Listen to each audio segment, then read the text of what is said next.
Well, my name is Bill Cox. Eh bien, je m'appelle Bill Cox. Je suis né et j'ai grandi dans le comité de Marine, dans le Kentucky.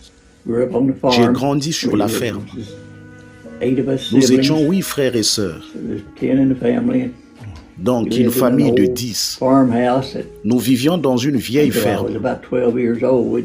Avant mes 12 ans environ, nous n'avions même pas l'électricité. Notre famille a grandi. Nos parents étaient de bonnes personnes, mais nous n'allions pas à l'église. Nous vivions simplement une bonne vie. Mais nous sommes très rarement allés à l'église.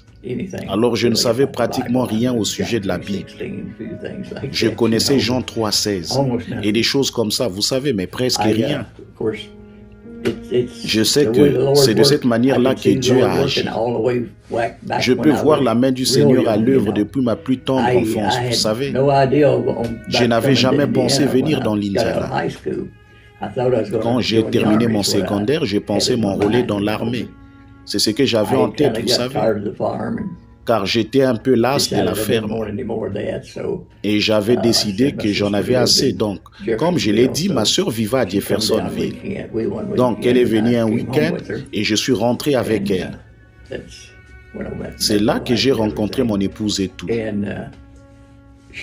Elle habitait seulement 3 portes plus loin du tabernacle.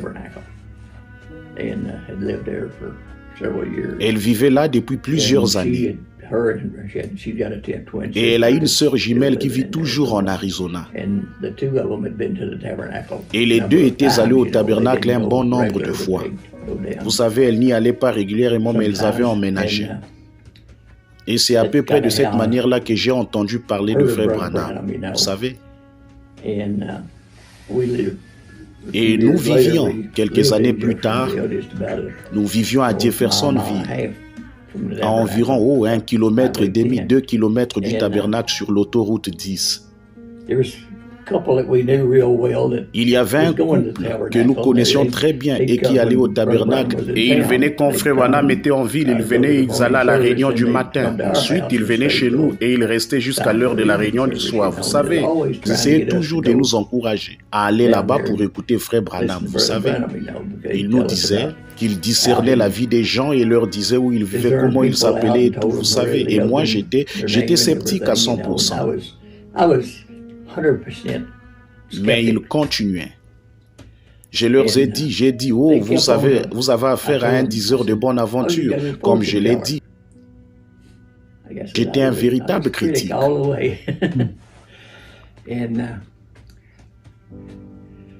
J'ai donc dit à ma femme, nous allons y arriver, voir de quoi il s'agit. Nous y sommes allés, je ne me souviens même plus maintenant. Cette journée-là, c'est un peu flou. C'est comme si la majorité de la journée est floue dans mon esprit. Et je ne me souviens pas comment nous sommes entrés ni quoi que ce soit. Mais nous sommes entrés et nous nous sommes assis et tout, vous savez.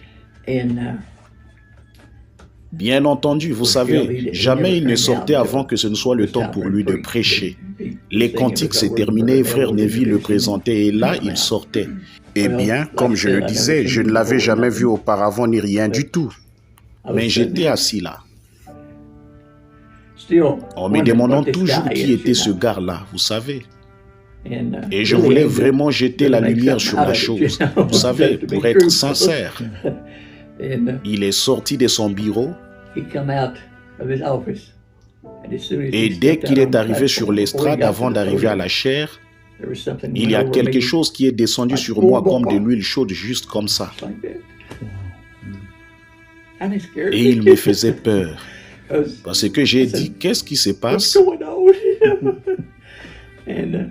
Et je ne savais pas ce qui pouvait bien être en train de se passer. Mais cette sensation est restée sur moi pendant toute la réunion. Il est sorti du bureau et bien entendu, ce qu'il a prêché, je ne savais même pas que c'était dans la Bible. Vous savez, ça m'était complètement inconnu. Mais il a terminé de prêcher. J'ai dit à ma femme, je ne sais pas ce qu'a cet homme, mais une chose est certaine, c'est que j'en veux moi aussi.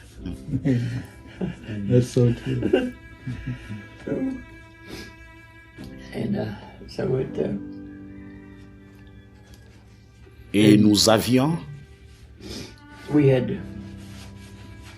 3 enfants et le bébé était. Il allait prêcher à l'école secondaire Parkview. Elle est située sur la 8e rue à Dieppe.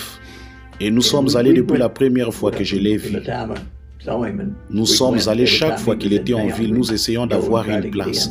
Parfois, nous étions même assis dans la voiture et nous l'écoutions à la radio. Vous savez, vous devez être très très proche, c'était difficile. Si je n'avais pas été aussi affamé pour le Seigneur, je ne pense pas que j'aurais fait ça, mais il faisait chaud.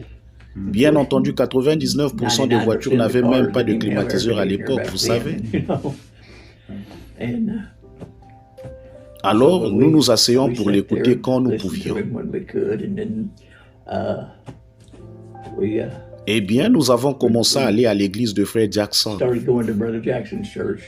Principalement parce que le tabernacle était si bondé et tout. Nous avons commencé à aller là-bas et nos enfants. Eh bien, nous avons commencé à aller chez Frère Jackson. L'aîné avait 4 ans et le deuxième avait 2 ans, ou plutôt non, seulement 6 mois. Et la plus jeune n'était pas encore née. Quand elle est née avec un trou dans le cœur. Quand elle était âgée de quelques mois, les médecins l'ont examinée. Et ils ont dit que le trou avait la taille d'une pièce de 10 cents. Et vous savez, pour un petit bébé de 3 ou 4 mois, un trou de la taille d'un 10 cents, c'est un très gros trou.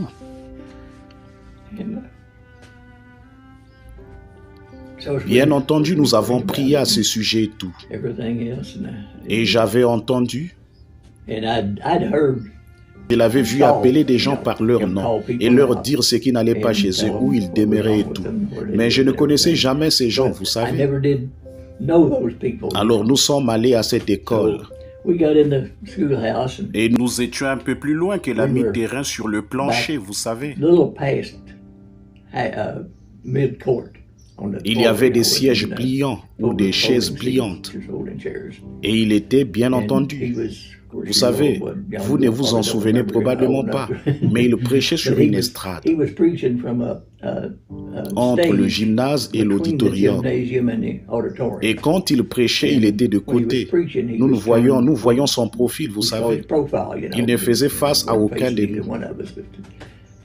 Et il a terminé sa prédication qui est ce Melchisédek. Et il s'est avancé au milieu de l'estrade et il nous a tourné le dos. Et il a appelé, je crois que c'était 4 personnes différentes et leur a dit, dans l'auditorium où ils vivaient. J'ai peine à raconter ceci sans pleurer. Il a pointé son doigt par-dessus son épaule comme ceci.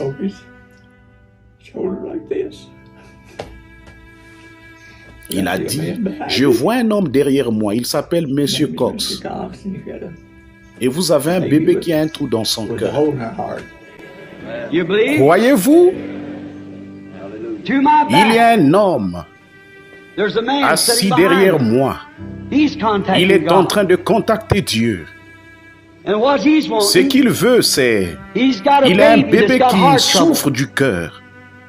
Ce bébé a un souffle au cœur, selon le médecin. Et le nom de cet homme, c'est Monsieur Cox. Levez-vous, Monsieur Cox. Et il a dit à Sarah ce qu'elle pensait derrière lui. Et c'est tout ce qu'il a dit. Et bien entendu, à ce point-là, je sentais que j'étais là en haut quelque part.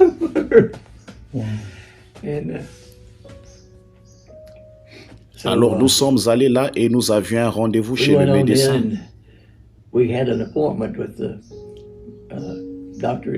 À l'hôpital pour enfants Children's Hospital de Louisville. Ils nous ont dit que quand elle avait 6 mois, quand ils avaient trouvé le trou, ils nous avaient dit qu'elle devrait attendre, qu'il nous fallait attendre qu'elle ait 1 an avant de faire quoi que ce soit à ce sujet.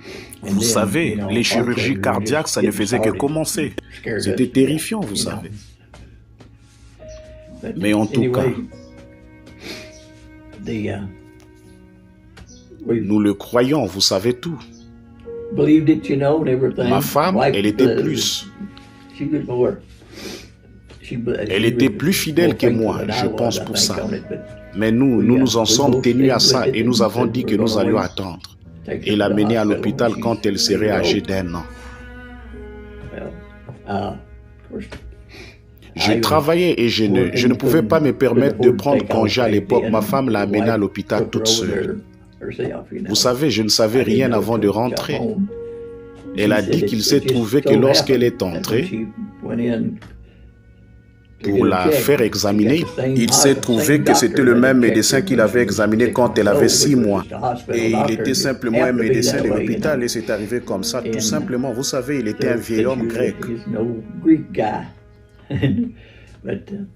Il a pris des photos et l'infirmière les a apportées. Vous savez, ils les ont apportées et les ont accrochées au mur et les photos. Il a dit à l'infirmière, infirmière, vous avez les mauvaises photos. Elle est revenue pour vérifier.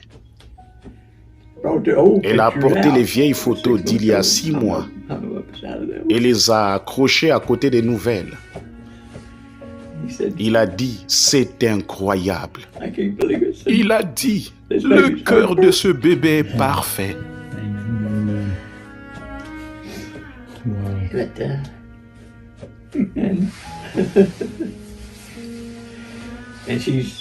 Elle a 58 ans maintenant et elle n'a jamais eu de problème cardiaque.